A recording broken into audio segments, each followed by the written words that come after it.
I've been thinking a lot about intent lately, specifically what happens when the signals I think I'm getting turn out to be noise. One example that sticks with me is from my time at Root, where a surprisingly high volume of consumers were submitting the merchant demo request form.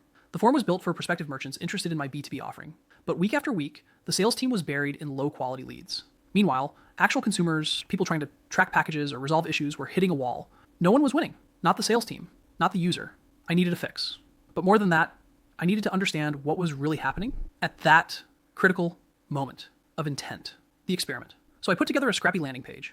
Instead of letting users go straight to the demo form, I added a simple decision point. Are you a merchant or a consumer? If they said merchant, they got the original form. If they said consumer, I showed them 4 clear options. Track a package, download the app, file a claim, or read the FAQ. The build was quick and intentionally rough. The goal wasn't polish. It was clarity. I figured a majority of these form submissions weren't real leads. They were people confused about where to go or what the form was for. If I could route them correctly, I could reduce noise in the pipeline and improve the experience for consumers. The experiment ran for just a few days. Here's what I saw.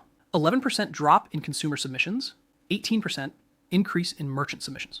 Before, 143 total submissions, 89 from consumers, 62%. After, 101 total submissions, 56 from consumers, 55%. Cleaner data, better intent match. And for the first time in months, the sales team could focus on the right leads. Admittedly, not the biggest sample size, but I had to move fast, and the leading indicators were enough to take action. Consumer click behavior, 46%. Track a package, 32%. Download the app, 10%. File a claim, 3%. FAQ, 7%. Other, spam. It was clear with these results, these users weren't trying to talk to sales. They just didn't know where else to go. A second lens, brand ad traffic. I ran the same flow on brand campaign traffic. That gave me a fresh look at ad intent. 82% clicked track a package, 7% clicked file a claim, 10% clicked merchant demo. This told me 2 things. I was attracting the wrong audience. Even when people clicked a demo ad, many of them were just confused consumers. Where I took it from. They're armed with these insights. I made 3 key moves. Working with our paid team, we adjusted targeting and messaging to filter better qualified traffic.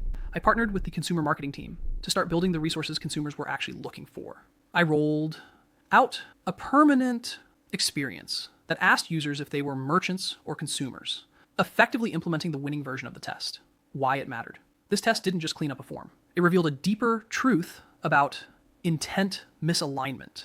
Sales was wasting time. Consumers were getting ignored, and both issues stemmed from the same problema: lack of clarity at the top of the funnel. What worked wasn't fancy, just a quick page, a clear question, and a willingness to follow the data. If you're seeing conversion but not quality, check intent. That's where the story usually starts.